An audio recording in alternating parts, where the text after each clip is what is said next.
खुलुमबाय लोगोफोर, गोजोन फुंबिलि बयनिसिमबो।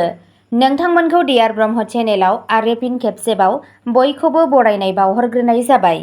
आं दिनै नोंथांमोननि सिगाङाव आरोबाव माखासे सानसेनि खौरां लानानै फैबावलायबाय। आसा खालामो नोंथांमोना भिडिअखौ नायना मोजां मोनगोन। दिनैनि गिबि खौराङावनो दङ बर्मायाव गोजोन खौसेथि आरो जौगाथायनि बिथिङाव मेलेमजिबिफोरनि बिफावनि सायाव सावराय जथुम खुंदों। गोजोन खौसेथि आरो जौगाथायनि बिथिङाव मेलेमजिबिफोरनि बिफावनि सायाव मैया बर्मा जिल्लानि रैना माल्टि पार्पस क'अपारेटिभ ससाइटि लिमिटेडनि दैदेननायाव बर्मानि खाथियाव कारवाजानाव थानाय इन्टिग्रेटेड टेक्सटाइल पार्कनि सावराय जथुम नब्लाङाव खुंफुंनाय जायो। आलारि बाथि सावनानै होयो बर्मा गुदि बर' साहित्य सभानि आफादगिरि उमेश चन्द्र बर'आ। सेमिनार जागायनायनि सिगां बिसोरो थैनाय सुबुंफोरनि मुङाव 1 मिनिटनि सिरि आरज गाबो।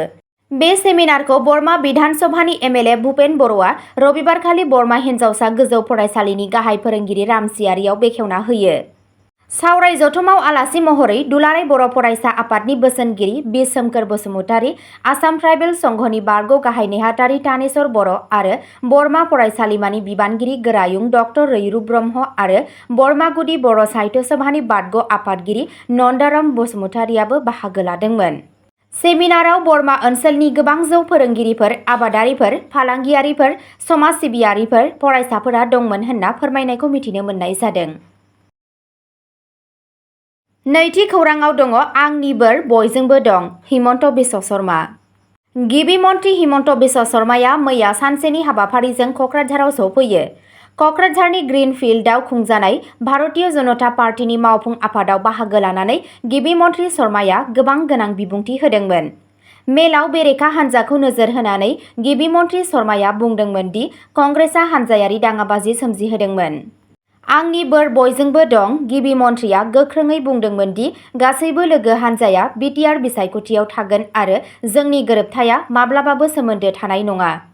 गिबि मन्थ्रिया बेखौबो बुंदों दि प्रमद बर'नि बियाबाव बिसायख'थि गेलेगोन ना गेलेया दासिम थिरांथा लानाय जायाखै। गिबि मन्थ्रि शर्माया बेखौबो बुंदोंमोन दि गाबोन गवालपारानि पैकानट आरो बिलासिपारायावबो होखारनाय हाबाफारि खुंनाय जागोन। लखिमपुराव होखारनायनि सोमोन्दै बिथाङा बुङो, लखिमपुराव होखारजानायखौ लानानै राजखान्थि खालामनो नाङा। आइजोनि हाखौ रावबो दखल खालामाखै। मोनसे समाव असमियाफोरा बांलादेशीफोरखौ होसोनो थाखाय गावसोरनि जिउ बाउदोंमोन। बांलादेशीफोरखौ होसोनो थाखाय काटियातलि होखारनाया सरासनस्रा। गिबि मन्थ्रि हिमन्त बिश्व शर्माया रोखा खालामदोंमोन दि जाय जायगायाव बांलादेशी दं बै जायगाफोराव होखारनाय हाबाफारि लानाय जागोन। रायजो बिजेपिनि आफादगिरि दिलीप शइकिया, मन्थ्रि अशक सिंघाल आरो गोबां गुबुन दोलोनि मावख'गिरिफोरा गिबि मन्थ्रिजों मावफुं मेलाव नुजाथिदोंमोन। थामथि खौराङाव दङ मोन 13 जिल्लायाव बर' रावाव सोरखारि फोसावबिलाइ फोसावगोन, गिबि मन्थ्रि शर्मा। आसाम चिफ मिनिस्टार हिमन्त बिश्व शर्माया रबिबारखालि फोसावदोंमोन दि गासै सोरखारि फोसावनायफोरखौ दा मोन 13 जिल्लाफोराव बर' रावाव राव दानस्लायनाय जागोन, जेराव बर' सुबुंफोरा थायो।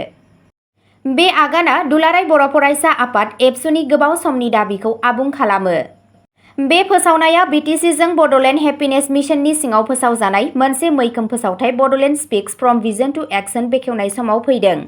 सीएम शर्माया बुंदोंमोन दि बे आगाना बर' रावखौ रैखा खालामनायाव आरो बर' सिनायथिनि थाखाय सोफादेरनाय आरो सनमानखौ बांहोनायाव मदद होगोन। बिथाङा बुंबावदोंमोन दि रावआ हारिमु आरो गोग्गानायनि मोनसे गाहाय बाहागो। बे हाबाफारिनि समाव बर' सुबुं हारिमुआव मख'जाथाव बिहोमा होनायनि थाखाय सा 18 सुबुंफोरखौ बड'लेण्ड लाइफटाइम एचिभार्स बान्थाजों मान बावनाय जायो। गिबि मन्थ्रिया बड'लेण्ड हेपिनेस मिशनखौ बाख्नायदोंमोन आरो बेखौ ओनसोलाव गोजोन लाखिनो आरो जौगाखांनायखौ हेफाजाब होनो थाखाय मोनसे गिदिर हाबाफारि होनना बुंदोंमोन। बिथाङा बिटिआरनि जेंना गोनां समखौ गोसोखांदोंमोन, जाय मोनसे समाव गावखुंथायनि दाबिफोरखौ लानानै गिनाय आरो सोमावसारनायजों सिनायथि होजादोंमोन। बिथाङा बिटिआरआव अरायथा गोजोन लाबोनायनि थाखाय 2014 मायथाइनिफ्राय गाहाय मन्थ्रि नरेन्द्र मदीनि दैदेननाय आरो 2020 मायथाइनि 3 खनायारि गोजोन गोरोबथाखौ मुं होदोंमोन। शर्माया गोख्रोङै बुंदोंमोन दि बिटिआरआव गोजोन लाखिनाया मोनसे बाहागोआरि बिबान। खौसेथि लाखिनायाव मैखोम बिफाव लानायनि थाखाय बर' आरो मोन 26 थागिबि हारिफोरखौ बाख्नायदोंमोन आरो गोजोनआ बिटिआरखौ मोनसे गोख्रों रांखान्थियारि ओनसोलाव सोलायनायाव मदद होनो हागौ होननानैबो बुंदोंमोन। ब्रैथि खौराङाव दङ फैगौ 10 बोसोराव सा सानजानि 50,000 लाइमोनफोरखौ लैथोआरि रोंग'थिनि फोरोंथाय होनाय जागोन। मिरु मन्थ्रि सर्बानन्द सन'वालआ गुवाहाटीआव मोनसे खौरां मेलनि गेजेरजों आसाम आरो सा सानजानि दै लामा सेक्टरनि थाखाय गाहाय जौगालु बिथांखिफोरखौ फोसावदों। रिपर्टनि बायदियैब्ला बिथाङा कालादान माल्टिमडेल ट्रान्जिट मावथांखिनि सिङाव गोदान कार्ग' टार्मिनेल, नेम बायदियै ड्रेजिं आरो साबसिन फोनांजाबनायजों लोगोसे हादोर गेजेरारि दै लामाफोरखौ जौगाहोनो थाखाय 5,000 कौटि रां थिसननायनि सानथांखिखौ फोरमायदोंमोन। सन'वालआ बेखौबो फोरमायदोंमोन दि गुवाहाटी आरो डिब्रुगड़आव गोदान फोरोंथाय मिरुफोरजों लोगोसे 50,000 लाइमोनफोरखौ लैथोआरि साख्रिनि थाखाय फोरोंथाय होनाय जागोन। गुवाहाटी, तेजपुर आरो डिब्रुगड़आव दै मेट्र' मावथांखिफोरनि बिथांखि लानाय जादों आरो नेभिगेसनखौ साबसिन खालामनो थाखाय लाइट हाउस स्टेशनफोर गायसननाय जागोन।